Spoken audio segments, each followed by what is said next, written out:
Assalamualaikum warahmatullahi wabarakatuh. Bertemu lagi dengan saya Dinda Resya Pratiwi dengan nomor NIM 2023 di sini saya sebagai mahasiswa Institut Agama Islam Syarifuddin akan menyelesaikan penugasan saya yang ketiga pada mata kuliah model dan strategi pembelajaran dengan pada dosen pengampu Dr. Ahmad Ihwanul Muttaqin MPDI. Jadi di sini saya akan sedikit memaparkan dan menjelaskan PPT saya tentang teori belajar behaviorisme, konstruktivisme, dan kognitifisme. Oke, masuk ke pengertiannya. Teori belajar adalah seperangkat konsep dan prinsip yang digunakan untuk menjelaskan bagaimana individu memperoleh pengetahuan, keterampilan, nilai, dan sikap melalui proses belajar mengajar. Jadi kenapa kita harus memahami dari ketiga teori tersebut? Teori tersebut sangat penting bagi pendidik, orang tua, dan siapa saja yang terlibat dalam proses pembelajaran.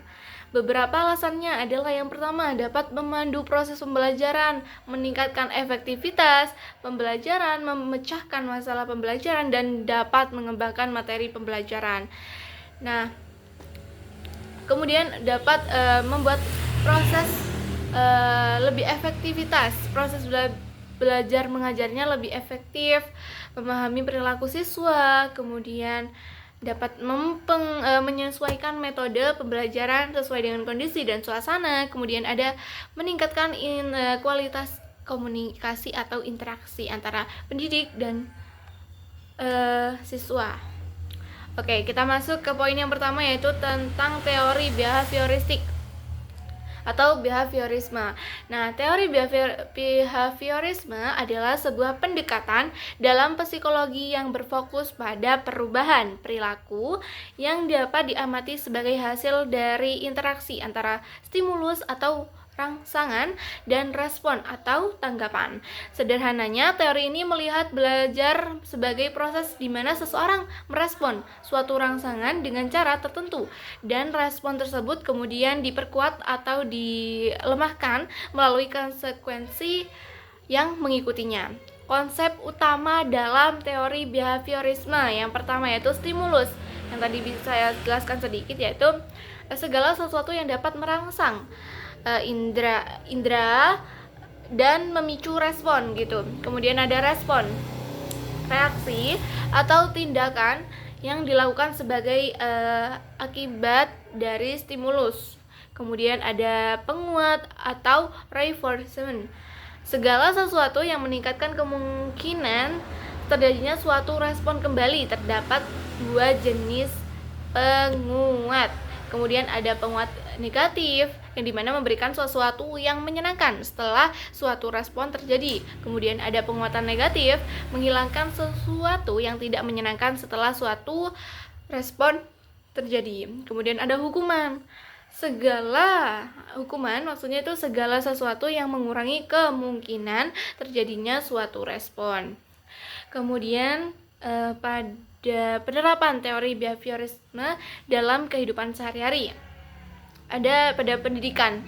Contohnya, guru menggunakan prinsip-prinsip behaviorisme untuk merangsang pembelajaran yang efektif. Misalnya dengan memberikan pujian atau hadiah untuk perilaku yang diinginkan gitu. Jadi kepada siswa itu lebih Kemudian ada konstruktivisme, yaitu konstruktivisme adalah sebuah pendekatan pembelajaran yang menekankan bahwa pengetahuan bukanlah sekadar penyerapan informasi dari lingkungan, melainkan hasil dari konstruksi aktif oleh individu. Dalam pandangan konstruktivisme, setiap individu itu membangun pemahamannya sendiri terhadap dunia berdasarkan pengalamannya, interaksi, kemudian pengetahuan sebelumnya. Nah, jenis-jenis konstruktivisme yang pertama yaitu konstruktivisme kognitif, yang dimana fokus pada proses mental individu dalam membangun pengetahuan. Piaget adalah tokoh utama dalam aliran ini. Jadi yang mengemukakan piket. Kemudian ada konstruktivisme sosial, menekankan peran interaksi sosial dalam konstruksi pengetahuan. Nah, tokoh utama dalam aliran ini yaitu Vygotsky. Gitu, Vygotsky. Oke, kemudian contoh dari penerapan konstruktivisme. Yang pertama, saya berikan contohnya itu proyek berbasis masalah. Jadi siswa itu bekerja sama dalam kelompok untuk menyelesaikan masalah dunia nyata gitu. Jadi langsung seperti kita seperti diberikan arahan atau diberikan permasalahan gitu untuk menyelesaikan. Kemudian yang kedua itu contohnya bisa menggunakan diskusi kelas. Siswa yang berbagi ide dan perspektif yang berbeda tentang suatu topik. Jadi beragam. Kemudian ada kognitivisme, yang dimana arti dari kognitivisme yaitu sebuah pendekatan dalam psikologi yang berfokus pada proses mental yang terjadi di dalam diri individu saat belajar. Berbeda dengan behaviorisme yang lebih menekankan pada perilaku yang dapat diamati, sedangkan kognitivisme itu lebih tertarik pada apa yang terjadi di dalam pikiran seseorang ketika mereka memperoleh pengetahuan dan keterampilan baru. Jadi beda sama behaviorisme. Kemudian konsep utama dalam kognitivisme, yang dimana proses kognitif itu meliputi perhatian, persepsi, ingatan, berpikir, pemecahan masalah, dan pengambilan keputusan. Kemudian ada skema, yang dimana struktur mental yang digunakan untuk mengorganisasi informasi dan pengalaman. Kemudian ada juga pembelajaran bermakna. Pengetahuan baru dihubungkan dengan pengetahuan yang sudah ada sehingga menjadi lebih bermakna. Contoh dari penerapan kognitivisme yaitu pembelajaran kooperatif, di mana siswa bekerja sama dengan kelompok untuk saling berbagi ide dan membangun pemahaman bersama. Kemudian ada contohnya, contoh yang kedua yaitu simulasi, yang dimana menciptakan lingkungan belajar yang memungkinkan siswa mempraktikkan keterampilan baru dalam situasi yang aman. Nah, masuk lagi ke slide ke-7 tentang kelebihan dan kekurangan tiga teori tersebut: behaviorisme, konstruktivisme, dan kognitivisme. Oke. Yang pertama yaitu kita akan bahas kelebihan. Semua teori itu pasti mempunyai kelebihan dan kekurangannya masing-masing. Karena kita itu harus menyesuaikan gitu. Jadi yang pertama ada kelebihan dari behaviorisme. Yang pertama, mudah diamati dan diukur. Artinya perubahan perilaku dapat diukur secara objektif. Kemudian kelebihannya itu praktis, yang dimana prinsip-prinsipnya dapat diterapkan dalam berbagai bidang. Ada juga efektif, artinya banyak teknik yang terbukti efektif dalam pengubahan perilaku, jadi sudah sesuai begitu. Kemudian di konstruktivisme, kelebihannya yang pertama memungkinkan pembelajaran yang lebih mendalam dan bermakna. Maksudnya siswa itu lebih termotivasi dan mengingat informasi yang lebih lama gitu. Ada juga mengembangkan keterampilan berpikir kritis dan memecahkan masalah. Siswa belajar untuk menganalisis informasi, mengevaluasi argumen, dan menemukan solusi kreatif. Dan siswa juga belajar untuk bekerja sama, berkomunikasi, dan beradaptasi dengan perubahan. Kemudian kelebihan dari kognitivisme. Oke, kognitivisme ini kelebihannya lebih komprehensif. Maksudnya itu menjelaskan proses belajar itu secara lebih lengkap dengan mempertimbangkan faktor informal seperti pikiran atau informasi atau emosi begitu. Maaf. Kemudian ada fokus pada pemahaman yang mendalam. Maksudnya itu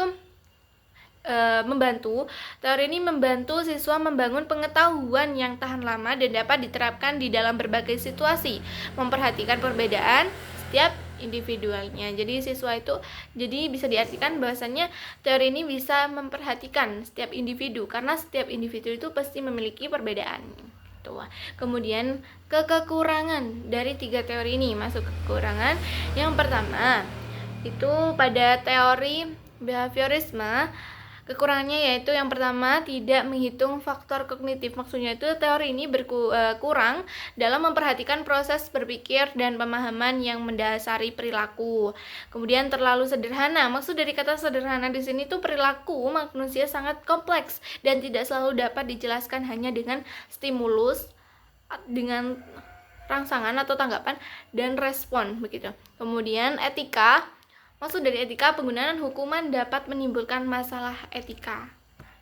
Tuh, teori behaviorisme. Nah, lanjut ke teori konstruktivisme. Maksudnya itu dalam kekurangannya itu membutuhkan waktu dan sumber daya yang lebih banyak. Penerapan konstruktivisme membutuhkan persiapan yang matang dan lingkungan belajar yang mendukung. Sulit untuk mengukur hasil belajar yang dihasilkan dari pendekatan konstruktivisme sulit diukur dengan secara kuantitatif. Sedangkan kekurangan pada teori kognitivisme yaitu konsep-konsepnya sulit diukur, proses kognitif sulit diamati dan diukur secara langsung, begitu. Dan yang kedua yaitu terlalu berfokus pada kognitif, kurang memperhatikan aspek emosional dan sosial dalam pembelajarannya. Begitu. Nah, untuk kesimpulannya sendiri, jadi bisa diambil kesimpulan bahwasannya teori behaviorisme memberikan kontribusi yang signifikan dalam memahami bagaimana perilaku manusia berbentuk dan diubah. Kemudian meskipun memiliki keterbatasan, teori ini tetap relevan dan banyak digunakan dalam berbagai bidang. Kemudian ada konstruktivisme. Dapat diartikan atau bisa kita simpulkan bahwasannya konstruktivisme ini menawarkan pendekatan pembelajaran yang lebih relevan dengan cara manusia belajar secara alami. Dengan memahami prinsip-prinsip konstruktivisme, pendidik dapat menciptakan lingkungan belajar yang lebih efektif dan memperdayakan siswa untuk menjadi pembelajar seumur hidup gitu. Kemudian pada konstruktivisme ini memberikan pemahaman yang lebih mendalam tentang bagaimana manusia belajar. Dengan memahami prinsip-prinsip konstruktivisme, pendidik dapat menciptakan lingkungan belajar yang lebih efektif dan membantu siswa mencapai potensi penuh mereka, begitu. Mungkin cukup sekian dari pemaparan materi atau PPT saya. Apabila ada salah dalam penyampaiannya, mohon maaf. Terima kasih atas perhatiannya. Wallahumma fiqh ila wa bithoriq. Wassalamualaikum warahmatullahi wabarakatuh.